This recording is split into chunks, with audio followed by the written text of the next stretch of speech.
Hello नमस्कार। मैं आशीष कुमार सिन्हा अस्कोटेक में आप सभी का स्वागत करता हूं। और आज मैं जो टॉपिक लेके आया हूं इससे काफ़ी लोग परेशान हैं। ये है फर्जी लोन ऐप या फिर जो छोटे मोटे लोन ऐप हैं। ये जो छोटे मोटे लोन ऐप है वो लोन तो दे देते हैं, लेकिन उनके वसूलने का तरीका बहुत ही गंदा है और इससे आम जनता काफ़ी परेशान है। नॉर्मल लोग काफ़ी परेशान है, जो थोड़ी इज्जत के लिए मरते हैं, थोड़े से प्रेशर में परेशान हो जाते हैं। और आरबीआई ने इसके लिए कुछ गाइडलाइन भी जारी किए हैं जो मैं बताऊंगा। और ये गाइडलाइन तब जारी हुआ जब एक फैमिली ने सुसाइड किया इन्हीं सब कारणों से परेशान होकर। तो ये सभी के लिए आवश्यक है। अगर आप लोन लेते हैं किसी छोटे मोटे ऐप से तो आपके लिए भी इम्पोर्टेंट है, और अगर आप लोन नहीं लेते हैं और आपके परिचित में कोई लोन लेते हैं तो भी ये आपके लिए इम्पोर्टेंट है। दोनों में किस तरह इम्पोर्टेंट है, ये पहले मैं लोन पे आता हूँ कि सबसे पहले तो ये अनाप शनाप जो परमिशन देना होता है लोन ऐप या फिर कि कोई सा भी ऐप आप लोग इंस्टॉल करते हैं उसे अनाप शनाप परमिशन देना है वो बंद कीजिए। इसी से फर्जीवाड़ा होता है और शुरुआत होता है यहीं से। ये क्या करते हैं, आपके डाटाबेस से कॉन्टैक्ट्स निकाल लेते हैं, आपका मीडिया परमिशन लेके आपके सारे फ़ोन के फाइल्स को भी एक्सेस कर सकते हैं। और इसे आपको कैसे पकड़ना है ये भी मैं आप लोग को बताऊंगा। अभी टेक्निकली जानकारी भी दूंगा और जो अभी चल रहे हैं वो भी जानकारी दूंगा। सबसे पहले आते हैं लोन ऐप। अगर आप किसी भी ऐप से लोन लेते हैं तो वो फर्जी, कौन सा ऐप फर्जी है और कौन सा ऐप सही है उसका जानकारी आप लोगों को कैसे पता लगाना है कि आप जब भी किसी लोन ऐप से लोन लेते हैं वो अनाप शनाप चार्ज काटेंगे। वो प्रोसेसिंग फी करके काट लेंगे एक्स्ट्रा, वो ट्रांसफ़र फी काट लेंगे, वो फिर कुछ ना कुछ हैंडलिंग चार्ज या फिर कोई ना कोई चार्ज लगाकर वो, अगर आप 5,000 का लोन ले रहे हैं हो सकता है उसमें से आपको 3200 मिले, हो सकता है 2500 मिले, हो सकता है 80% मिले, 90% मिले, कुछ भी हो सकता है। तो जब ये लोग आपको लोन दे देते हैं उसके बाद अगर एक कुछ भी किस्त में लेट होता है तो फिर ये आपको परेशान करने लगता है। और परेशानी का हद भी किस तरह से है वो आप समझिए। ये बोलेंगे कि आपका कॉन्टैक्ट लिस्ट है मेरे पास, हम सबको मैसेज भेजेंगे, आपका सारा फ़ोटो है मेरे पास, हम आपका फ़ोटो असली फ़ोटो बनाकर भेजेंगे सबको, और तो और आपको गंदी गंदी गालियाँ भी देंगे, हर तरह से फ़ोन करेंगे। आप इन्हें गाली दे दो, आप इन्हें कुछ भी बोल लो, ये फिर 10 मिनट में, फिर 5 मिनट में फिर से फ़ोन करेंगे और ये करते रहेंगे फ़ोन जब तक आप परेशान ना हो जाओ, जब तक आप इन्हें रिस्पॉन्स करते रहोगे ये आपको फ़ोन करते रहेंगे। अब इसका प्रोसेस समझिए। आपने किसी ऐप से लोन लिया, उन्होंने आपको लोन दिया, अब आप किसी भी वजह से असमर्थ हैं उस लोन को भरने में, तो लोन ऐप का जो आरबीआई गाइडलाइन के हिसाब से ये सिर्फ और सिर्फ आप पर इंटरेस्ट चार्ज कर सकते हैं।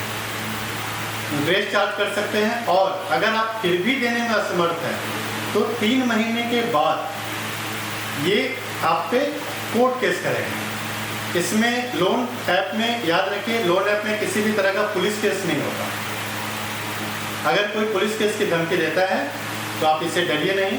लोन ऐप में कभी भी पुलिस केस का झंझट नहीं होता। और कोई भी पुलिस बन के अगर आपको फ़ोन करता है उसका नंबर रखिए, उसका कंप्लेन कीजिए। कंप्लेन कैसे करना है ये भी मैं बताऊंगा। तो लोन ऐप में कभी भी पुलिस केस नहीं होता, ये डायरेक्ट कोर्ट में केस जाता है। कोर्ट में केस जाता है, वो भी कोर्ट आपको सेटलमेंट करने बोलेगा कि आप पूरा इंटरेस्ट या पूरा चार्ज नहीं भरने, तो जो अमाउंट आपने लिया है, जो एक्चुअल अमाउंट है और जो उसके पीछे खर्च हुआ है उसको कैलकुलेट करके एक अमाउंट निकलता है, वो सेटलमेंट आप कीजिए। वो भी कब? 3 महीने के बाद, 3 महीने से पहले नहीं। अब यहाँ ये फ़ोन आपको आना क्यों स्टार्ट होता है? तो ये जो लोन ऐप है ये खुद से कभी कुछ नहीं करते। ये आपको लोन देते हैं, ऑटोमेटिक होता है, इनके फाइनेंशियल होते हैं, उनके थ्रू, ये ऐप के थ्रू आपको लोन देते हैं। उसके बाद जब आप नहीं भर पाते हैं तो ये क्या करते हैं कि कलेक्शन एजेंसी, जो हर जगह कुछ लोग कलेक्शन एजेंसी खोल के रखते हैं, ये अपना सारा डाटा कलेक्शन एजेंसी को दे देते हैं और ऐप का परमिशन उनका अलग कंट्रोल पैनल होता है, वो पैनल इनको एक्सेस दे देते हैं कि अब आप इसको रिकवरी करके दीजिए, और उस रिकवरी में उनका कमीशन फिक्स होता है। अब इस कमीशन के कारण वो क्या करते हैं, तरह तरह के हथकंडे अपनाते हैं ताकि किसी भी तरह से वो लोन रिकवर हो जाए, वो पैसा रिकवर हो जाए। अब जो फर्जी ऐप है वो आप अगर पैसे दे भी देंगे तो भी वो आपको किसी न किसी तरह से और ज़्यादा पैसे ऐंठने का कोशिश करेंगे, वो किसी न किसी तरह से। तो जो जेन्युइन ऐप है, अगर वो आपका कांटेक्ट से किसी को कांटेक्ट कर रहे हैं, आपके अभी कुछ मेरे दोस्तों में कुछ ऐसा केस आया है जहां लोग उनका कांटेक्ट एक्सेस करके और जगह जगह फ़ोन करें, खासकर लड़कियों को, और उनके जिसमें फैमिली दीदी लिखा हो, भैया लिखा हो, या फिर कोई भी रिलेशन मेंशन किया हो उनको, और लड़कियों को इस तरह से करके उनको फ़ोन कर रहे हैं और उनको ये कह रहे हैं कि आपको गारंटर बना के फलाना पर्सन ने लोन लिया है और वो भर नहीं रहे हैं, जिसके कारण से आपको ये लोन भरना पड़ेगा। तो सबसे पहले आप उनसे काउंटर सवाल कीजिए कि क्या आप गारंटर बनाने से पहले मेरी परमिशन दी थी कि हाँ मुझे गारंटर बनाओ, नहीं तो फिर तुम मुझे क्यों कॉल कर रहे हो। लेकिन ये यहाँ तक नहीं मानेंगे, ये फिर से आपको कॉल करेंगे। इन्हें आप कुछ भी बोल लीजिए, ये कॉल करेंगे ही करेंगे। तो यहाँ पर अगर आप के कोई परिचित लोन लिए हैं तो आपको ये जरूर समझना चाहिए कि वो फंस चुके हैं, और वो फंस चुके हैं और आपको इनको सपोर्ट करना है। उनके खिलाफ कुछ भी बोलना नहीं है, उनको सपोर्ट करना है, क्योंकि वो ऑलरेडी फंसे हुए हैं और ये फंस के वो मेंटली टॉर्चर से गुजर रहे हैं, फाइनेंशियल कंडीशन से गुजर रहे हैं, और कहीं न कहीं एक तरह से जिल्लत भरा या फिर शर्म से भी गुजरेंगे जब आप उन्हें ये बताएंगे या आप उन्हें इस तरह से करेंगे। तो सबसे पहले अगर आप आम जनता है और आपके परिचित किसी ने लोन लिया है तो आप ये समझिए कि आपका उनको सपोर्ट करना है। हो सकता है किसी के कंडीशन इस तरह के हो जो उन्हें लोन भरने में दिक्कत हो रही है, कठिनाई, क्योंकि लोन तो इंसान शौक से तो लेता नहीं है, कभी न कभी मजबूरी में ही लेता है जब उसके पास पैसे नहीं होते हैं। क्योंकि अगर कोई शौक से लेगा तो अनाप शनाप चार्जेस देके तो लोन लेगा नहीं, कहीं न कहीं वो मजबूर होता है इंसान, उसके पास और कोई रास्ता नहीं होता। तो ये छोटे मोटे लोन ऐप से लोन लेते हैं, तो उनका सपोर्ट कीजिए। सपोर्ट कैसे करना है, आपको उन्हें रिस्पॉन्स नहीं करना है, उनके बातों में नहीं आना है। जो कलेक्शन एजेंसी वाले एजेंट आपको फ़ोन करेंगे उनके बातों में नहीं आना है, और आपके क्लाइंट को बोलना ही नहीं है, बोले पता नहीं, मुझे नहीं पता कौन है क्या है, या फिर जो भी है आप सीधे नकार दीजिए। कुछ लोग तो उन्हें गाली गलौज तक कर देते हैं, लेकिन इन सब का भी उन पर कोई असर नहीं होता, ठीक है। और जो अब बताता हूँ, जो फर्जी ऐप है और जो जेन्युइन ऐप है वो किस तरह से काम करते हैं। अगर कोई जेन्युइन ऐप है और आपका कॉन्टैक्ट एक्सेस करके और आपके परिजनों को या फिर आपके पहचान वालों को फ़ोन कर रहे हैं, तो आपको ये चाहिए कि आप उस ऐप को डिलीट कर दें, अपने फ़ोन से हटा दें। और आप जैसे ही फ़ोन से अपने ऐप को हटाएंगे वो आपका कॉन्टैक्ट एक्सेस करना बंद कर देगा। ये जेन्युइन ऐप है। लेकिन जो फर्जी ऐप होते हैं वो क्या करते हैं कि वो आपका पहले ही कॉन्टैक्ट को सिंक्रोनाइज करके अपने डाटाबेस में रख लेते हैं, अपने पास सेव रख लेते हैं कि अगर ये लोन नहीं भर पाया तो हमें इसको कैसे टॉर्चर करना है, इस तरह से लोन को निकलवाना है। तो पहले आप ये बात समझिए कि अगर आप फर्जी जो ऐप हैं उनके कलेक्शन एजेंट के आप चक्कर में आ जाते हैं तो वो क्या करेंगे, पहले आपसे पैसे मंगवाएंगे, और इसकी क्या गारंटी है कि वो आपको पैसे लेने के बाद फिर से कॉल नहीं करेंगे। अब आप ये कहोगे कि मैंने उस ऐप में किया है, तो जो रजिस्टर्ड होते हैं, जो RBI के थ्रू रजिस्टर्ड होते हैं ऐप, वो कभी भी आपका एक्सेस को गलत इस्तेमाल नहीं करेंगे, आपके दिए परमिशन का गलत इस्तेमाल नहीं करेंगे। लेकिन जो फर्जी ऐप हैं वो क्या करेंगे, वो फिर से नया ऐप बना देंगे, उसमें आपका डाटाबेस अपडेट कर देंगे और बोलेंगे आपने इससे भी लोन लेके रखा है, आप इसको भरिए। और अगर आप उनके झांसे में आ गए तो आप फिर से भरोगे, क्योंकि आपको अपनी इज्जत प्यारी है, आपको लोगों के सामने शर्मिंदा नहीं होना है, आपके लोगों को नज़र से नज़र मिला के चलना है। आपको उनसे डर लगता है कि कहीं मेरी बेइज्जती न हो जाए, कहीं मेरे इसके सामने मेरा जो हिडन चीज़ है वो ना खुल जाए, कहीं मेरा फ़ोटो अश्लील फ़ोटो बना के वायरल ना कर दे। तो ये डिजिटल युग चल रहा है, यहाँ पर कुछ भी पॉसिबल है। यहाँ पर लोग कभी भी उस तरह से, अरे आप कंप्लेन ही करोगे ना, आप कंप्लेन करोगे लेकिन तब तक वो वायरल हो चुका होगा। और जिस नंबर से वो फ़ोटो वीडियो वायरल होते हैं या भेजे जाते हैं, वो कभी भी नंबर इशू नहीं होते हैं किसी आईडी से।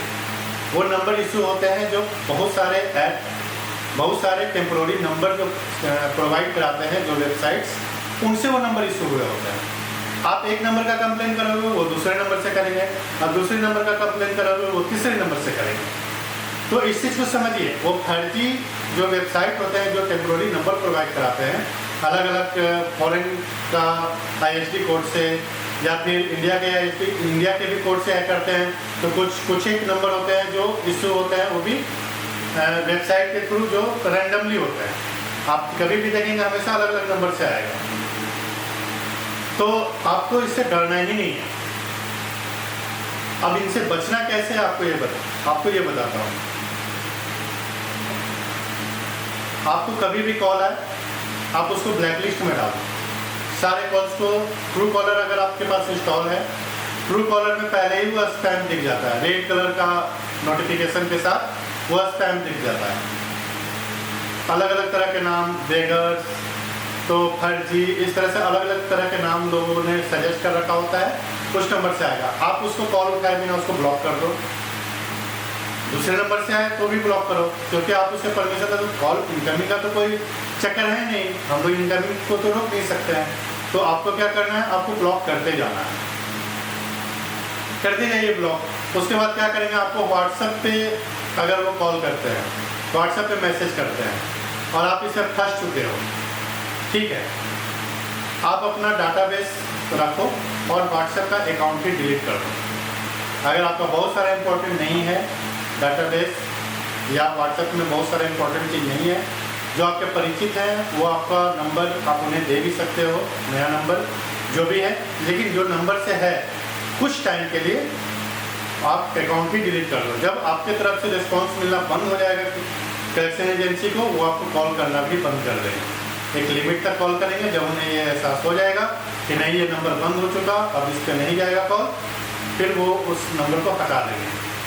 अदरवाइज अगर आप उन्हें रिस्पॉन्स करते रहोगे, वो आपको डराते रहेंगे, वो आपसे पैसे का डिमांड करते रहेंगे। अगर आप ऐप में भर दोगे तो वो बोलेंगे UPI पे भेजो। UPI ID उनका बदलते रहता है हमेशा। टेम्पोररी किसी नंबर से UPI ID किया, अकाउंट जाके क्लोज करवा देंगे। बैंक वाले भी कुछ मिले होते हैं, ये सब तो बहुत बड़े लेवल का स्कैम है। तो कुछ मिले होते हैं, कोई हो सकता है ऑनलाइन अकाउंट खुलवाया हो और उनका इंक्वायरी ना हुआ हो। अरे जब तक इंक्वायरी होगा तब तक आपका तो बैंड बच चुका होगा। तो ये सब चक्कर में मत पड़िए और डायरेक्ट आप अपने जो बचने का उपाय है वो लगाइए। सबसे पहले तो आप डरना ही बंद कर दीजिए। ये कलेक्शन एजेंसी के जो बेगर्स होते हैं, कलेक्शन एजेंसी के जो चंद कुछ पैसों के लिए जो ये करते हैं, उन्हें कमीशन से लेना देना नहीं होता। उनके साथ उन्हें आपके साथ फर्जीवाड़ा करना होता है। वो आपके साथ फर्जीवाड़ा करेंगे ही करेंगे। आप उन्हें पैसे दे भी दोगे फिर दोबारा करेंगे। आप एक नंबर ब्लॉक करो, आप एक पर्सन को जानते हो, उनकी तो पूरी टीम होती है। आज ये कलेक्शन एजेंसी भी एक नहीं होते हैं, एक कंपनी अलग अलग कलेक्शन एजेंसी को वो सारा डाटा दे चुका होता है कि भाई इनके पास इतना ड्यू है, मेरा इस पर्सन के पास आप रिकवर करके दो, मैं आपको इसमें 10% दूंगा, 20% दूंगा, जो भी है, कितना परसेंट दूंगा, जो भी हो, कमीशन के लिए वो करते रहते हैं। तो आपका नंबर एक बार जब डाटा में जा चुका है, वो जा चुका है, आप चाह के उससे रोक नहीं सकते हो। उनसे बचना कैसे, इस पर फोकस करो। और अगर आप आम जनता है तो आप समझिए, आपके कोई परिजन अगर मजबूरीवश कभी लोन लिए हैं तो उनका सपोर्ट कीजिए। कभी भी इस तरह से आता है आप उस कॉल को इग्नोर कीजिए। अगर आप उन्हें रिस्पॉन्स करेंगे, उनसे डर जाएंगे, तो फिर आपसे रिकवर करने के लिए बोलेंगे, आपको परेशान करेंगे। तो दोस्तों ये सारी जानकारी आप याद रखिएगा कि कभी भी फर्जी वाले नंबर से या फिर कोई लोन ऐप के रिकवरी के लिए फ़ोन आता है, आप उन्हें रिस्पॉन्स देना बंद कर दीजिए। उन्हें बार बार फ़ोन आता है, आप ब्लॉक लिस्ट में डालिए। जितने भी नंबर से आए कोई दिक्कत नहीं है। और अगर कोई आपके परिजन का रेफरेंस बोल के कोई कॉल आए तो आप समझिए कि वो फंस चुके हैं, उनका आप सपोर्ट कीजिए। अगर आपने लोन लिया है तो आप पहले तो डरना बंद कीजिए। आप ठीक है, आज आपके पास पैसे नहीं हैं, आप एक जेन्युइन जो अमाउंट उनका बनता है वो आप कल परसों कभी भी हो आप उन्हें देने के लिए तैयार रहिए। लेकिन जो हिडन चार्जेज हैं, जो एक्स्ट्रा चार्जेज वो लगाते हैं, उन्हें कतई बर्दाश्त मत कीजिए। अगर आप देंगे, इनका सह बढ़ेगा, इनका मनोबल बढ़ेगा, ये आगे जाकर और ज़्यादा फर्जीवाड़ा करेंगे और लोगों को फंसाएंगे। और जब सब जान जाएंगे, एक फर्जीवाड़े का एक रूल है कि शुरू में एक आइडिया निकलता है, वो आइडिया वर्क करता है मार्केट में, लोग उससे अनजान होते हैं, कुछ लोग फंसते हैं। और जैसे जैसे ये आइडिया सब लोगों को पता चल जाता है, वो आइडिया क्लोज हो जाता है, फिर वो बंद हो जाता है, कुछ नए आइडिया पे काम होता है। हर कोई अपने क्षेत्र में काम कर रहा है, तो जो फर्जीवाड़े हैं वो भी अपने क्षेत्र में काम कर रहे हैं, वो भी नए नए आइडिया निकालते हैं कि कैसे लोगों से फर्जीवाड़ा किया जाए। तो आपको ये डिजिटल युग है, इसमें आपको अपडेट रहना ही पड़ेगा। अगर आप पीछे रह गए तो या तो आप खुद झांसे में आ जाएंगे, या तो आप किसी के लिए एक मोहरा बन जाएंगे। तो डिजिटल युग है, जिस तरह से फास्ट चल रहा है, आपको भी अपडेट रहना ज़रूरी है। आप यूट्यूब पे आप कोई भी चीज़ करने से पहले उसके बारे में जानकारी ले लें। यूट्यूब पे कई वीडियो पड़े हुए हैं और बहुत सारे लोगों से चर्चा कीजिए, वो भी आपको बताएंगे, उनका भी एक्सपीरियंस गेन कीजिए। तो ले के निष्कर्ष जो निकलेगा उस पर आप काम कीजिए। ऐसे आप चुपके चोरी सोचेंगे कि हम ये काम कर ले, वो काम कर ले, और तो आप फर्जीवाड़े का शिकार होंगे ही होंगे। खासकर ये सब चीज़ में जिससे लोग डरते हैं किसी को बताने में।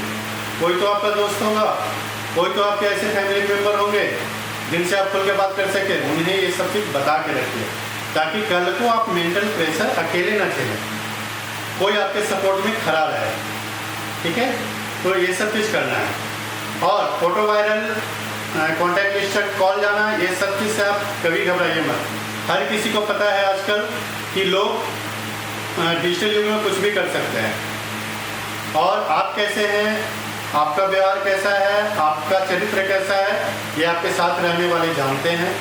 और बाकी फ़ोटो वगैरह वायरल करना और कुछ लिख के भेजना, ये सब तो कोई भी कर सकता है। ठीक है, और जो नंबर जाते हैं वो जेन्युइन नंबर कभी नहीं होते। हाँ, गवर्नमेंट को ये चाहिए कि सबसे पहले तो ये वेबसाइट पे टेम्पोररी नंबर प्रोवाइड कराते हैं, इनको बंद करें। अगर कोई बंदा जेन्युइन है और कलेक्शन के लिए आ रहा है, बिल्कुल उसका स्वागत कीजिए। तुम आओ, तुम जेन्युइनली आके मेरे घर से लो, हम यहाँ बैठे हैं, तुम आओ, तुमको हमसे लोन रिकवर करना है, तुम आओ, हम तुमसे बात करेंगे, हम तुमको पैसे देंगे, लेकिन तुम मेरे पास आओ। लेकिन वो कभी नहीं आएगा, जो फर्जी होगा वो कभी नहीं आएगा, क्योंकि बहुत सारे लोग सिर्फ फ़ोन से ही रिकवर करना जानते हैं। वो मेंटल प्रेशर देते हैं, वो एक बार नहीं दिन भर में 50 बार आपको फ़ोन करेंगे, अनगिनत अलग अलग नंबर से फ़ोन करेंगे और आपको परेशान कर देंगे। और जो आम आदमी होता है ना, वो छोटे छोटे बातों से बहुत ज़्यादा परेशान हो जाता है। तो आज के डेट में आपको मजबूत होना भी बहुत ज़रूरी है। आप छोटे मोटे बातों से परेशान मत होइए, ये सब चीज़ चलता रहेगा। आने वाले दिनों में और भी ज़्यादा हाईटेक टेक्नोलॉजी आएगी और भी ज़्यादा फर्जीवाड़ा होगा। तो आपको धीरे धीरे नॉलेज गेन करते जाना है और इस तरह से बचना है। ठीक है, और अगर कोई जेन्युइन ऐप है और वो आपका कॉन्टैक्ट एक्सेस करके किसी को फ़ोन कर रहा है, तो आप उस ऐप को डिलीट कर दीजिए। वो आपका कॉन्टैक्ट एक्सेस लेना बंद कर देगा, वो आपका मीडिया एक्सेस लेना बंद कर देगा। लेकिन अगर जो फर्जी है उसके झांसे में मत आइए। वो आज आप उसको पैसे दे भी देंगे तो भी वो आपको फिर से परेशान करेगा। अगर वो पैसे दे चुका है, अगर उन्हें पैसे लेने हैं, आप बाइजत उन्हें बुला लीजिए अपने पास, डरिए मत, उन्हें बुला लीजिए अपने पास कि मुझे पैसे देने हैं, तुम आके ले जाओ। हम अब कोई ऐप में नहीं है, तुम्हारे पास कलेक्शन ऑथोरिटी है, तुम आके मेरे पास से ले जाओ। तो देखिएगा वो नहीं आएगा, क्योंकि ये जेन्युइन होते ही नहीं है। आज आप पैसे दे भी देंगे फिर आपको कॉल करेंगे। तो ये हुआ। अब कुछ ही दिन पहले एक पूरी फैमिली ने सुसाइड कर लिया था, जिसके बाद से RBI का ये गाइडलाइन आया है। जो 4 गाइडलाइन आए हैं वो मैं 4-5 जो गाइडलाइन आए हैं वो मैं आपको बता रहा हूँ। सबसे पहले कॉलिंग का है कि आपके रेफरेंस को कॉल कब जाता है, या फिर आपको पर डे कॉल कितना कॉल आना चाहिए। तो सबसे पहले तो आपका 2-3 कॉल से ज़्यादा नहीं आना चाहिए दिन भर में, और आपके रेफरेंस को कॉल तब जाना चाहिए जब आपका लंबे समय से आपका फ़ोन ऑफ आ रहा है और उस एजेंट को या फिर उस कंपनी को आपसे बात नहीं हो पा रही, तब आपके जो रेफरेंस हैं उनको कॉल जाएगा। अदरवाइज उन्हें अगर कॉल जाता है, मैं डिस्क्रिप्शन में आरबीआई का जो शिकायत करने का है उसका लिंक दे रहा हूँ, वहाँ आप शिकायत कर सकते हैं। पहला ये हुआ। दूसरा ये है कि अनाप शनाप चार्जेस देना बंद कीजिए। आप देंगे वो कल को किसी और से भी वसूलेंगे, तो अनाप शनाप चार्जेस मत दीजिए। ये ज़्यादा से ज़्यादा इंटरेस्ट ले सकते हैं, वो भी आरबीआई के गाइडेंस के हिसाब से। और अगर कोई अनाप शनाप और मल्टीपल इंटरेस्ट ले रहा है तो आप उन्हें देना बंद कीजिए। अगर ये पुलिस केस की धमकी देते हैं तो मैं बता दूं, ये जो ऐप से जो लोन बांटते हैं उनका कोई पुलिस केस नहीं होता। लोन ऐप का कोई पुलिस केस नहीं होता।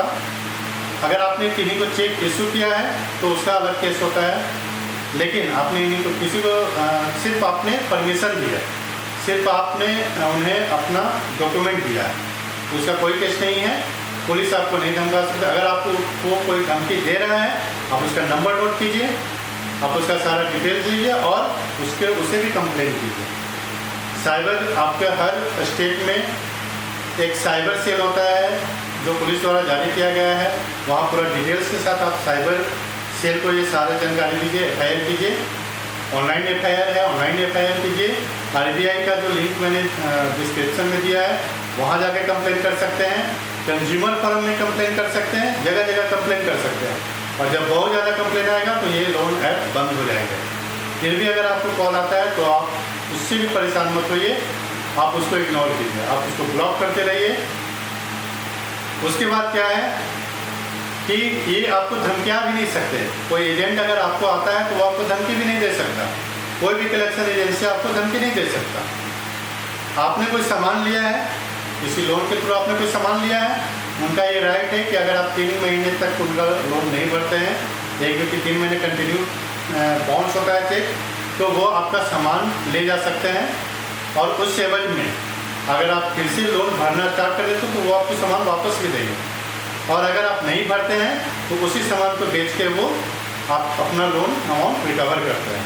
लेकिन यहाँ आपने कोई सामान नहीं लिया है, यहाँ आपने अमाउंट लिया है, तो उनका जेन्युइन अमाउंट लेने का हक है, वो भी जेन्युइन तरीके से।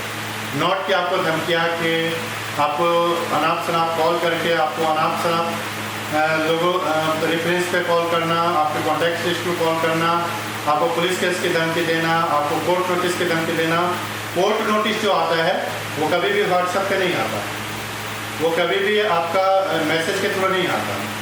वो हमेशा एक वकील हायर होता है, उस वकील का नोटिफिकेशन के साथ आता है, उस वकील का लेटर हेड पे बसरते उसके साइन मोहर के साथ आएगा।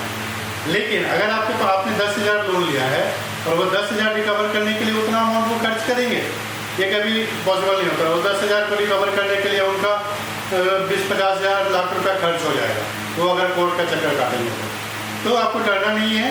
वो सब जो है वो सब फर्जी है कि आपका कुर्की जब्ती होगा, आपका सामान जब्ती होगा, आपका ये होगा वो होगा, वो सब बेकार की चीज़ें हैं। ये आपको डरा के सिर्फ आपको अपना काम निकलवाना चाहते हैं। आप एकदम मत डरिए। एक जेन्युइन अमाउंट आपका जब हो, उनका जो जेन्युइन अमाउंट है वो भरने का आप रखिए। बाकी जो अनाप शनाप वो चार्जेस लगाते हैं उनको कभी मत दीजिए। तो सबसे पहले आपको डरना नहीं है, दूसरा आपको हिम्मत रखना है, तीसरा आपको सबसे ये करना है, सबसे बातचीत करना है, उनसे सलाह मशवरा लेना है, आपके सीनियर से, आपके दोस्तों से। आपको वीडियोज देखने हैं कि और भी लोगों के साथ ऐसा हो चुका है क्या, वो यूट्यूब पे वीडियो देखिए, बहुत सारे वीडियोज आपको मिल जाएंगे, वो देखिए, आपको उससे जानकारी मिलेगी कि जो इस कंडीशन में हम क्या कर सकते हैं। ये सारा चीज़ हुआ तो आगे से कभी भी डरिए मत, और इस तरह का कभी भी कुछ हो तो हिम्मत रखिए। और इज्जत आपने तो नहीं ना नीलाम की अपनी, आप तो जेन्युइन बंदे हैं ना। अगर कोई आपका असली फोटो बना के भेजता है तो क्या आप कर सकते हैं, डिजिटल युग है, आप कंप्लेन कर सकते हैं, कंप्लेन कीजिए, उसके अगेंस्ट कार्रवाई होगी। अगर वो जेन्युइन होगा तो भी तो साइबर क्राइम भी वहाँ तक पहुँचेगा, देखा जाएगा जो होगा। तो अगर आप दे भी देते हैं किसी को ना पैसे, वो एक बार देंगे, 2 बार देंगे, अंत में आप यही सोचेंगे कि यार जो होगा देखेंगे, तुमको जो करना है करो, अब तो मैं पैसे नहीं देने वाला। तो ये चीज़ आप शुरू में ही मत डरिए, उनका मनोबल घटेगा, वो इस तरह से लोगों को परेशान करना बंद करेंगे। और एक बहुत इम्पोर्टेंट बात, आप किसी भी लोन ऐप से जब लोन लेते हैं तो आप हमेशा देखिएगा वहाँ रिव्यू होगा, आप रिव्यू जरूर पढ़िए। कोई सा भी ऐप इंस्टॉल करने से पहले आप उसका रिव्यू पढ़िए। रिव्यू भी आजकल बोर्ड के थ्रू दिया जाता है। बोर्ड के थ्रू बहुत सारे रिव्यू, पॉजिटिव रिव्यू लोग दे देते हैं। तो उसको पहचानना कैसे है? सबसे पहले तो जो नाम जो फर्जी होते हैं, जो बोर्ड के थ्रू जो रिव्यू होते हैं, उसमें कभी भी प्रोफाइल फ़ोटो नहीं दिखेगा आपको, नाम आपको अलग अजीब तरह के दिखेगा, कोई भी जेन्युइन नाम नहीं दिखेगा, या उन्होंने और भी किसी चीज़ का रिव्यू नहीं दिया होगा। ठीक है, तो अगर आपको रिव्यू चेक करना है तो जेन्युइन बंदे का रिव्यू चेक कीजिए, जिसका प्रोफाइल फ़ोटो लगा हो, जिसका नाम सही हो, और उस नाम पर अगर आप क्लिक करेंगे तो आप देखेंगे कि ये बंदा पहले भी और भी ऐप का रिव्यू दे चुका है, तो वो जेन्युइन रिव्यू है। अदरवाइज वो फेक रिव्यू है, वो बोर्ड के थ्रू रिव्यू दिया हुआ है, जो सिर्फ पॉजिटिव, जो परचेजर होता है, जो पॉजिटिव रिव्यू देते हैं। तो इस रिव्यू को देख कर ही आप ऐप इंस्टॉल करें, और ऐप इंस्टॉल करने के बाद आप परमिशन भी सोच समझ के दीजिए, और परमिशन लेने के बाद आपका काम होने के बाद आप अपने ऐप के सेटिंग से आप परमिशन को हटा भी सकते हैं। तो परमिशन, अनाप शनाप ऐप को परमिशन देना बंद कीजिए, आपके फंसने के चांसेस कम रहेंगे। जेन्युइन ऐप इंस्टॉल कीजिए, अपनी गैलरी में जेन्युइन ऐप रखिए, और उसके रिव्यूज़ को अच्छी तरह से चेक करके कोई सा भी ऐप इंस्टॉल कीजिए। डिजिटल युग में आपको भी डिजिटली अपडेट रहना पड़ेगा, ये बहुत ज़रूरी है। तो चलिए, और कमेंट करके बताइएगा मुझे कि ये इसमें जो दी हुई जानकारी है वो कैसी लगी, और अगर किसी टॉपिक पे या आपके साथ भी ऐसा कुछ हो चुका है इंसिडेंट, तो मुझसे ज़रूर शेयर करें, मैं उसके ऊपर भी वीडियो बनाऊंगा। ठीक है, तो मिलते हैं नेक्स्ट वीडियो में, तब तक के लिए नमस्कार, जय हिंद।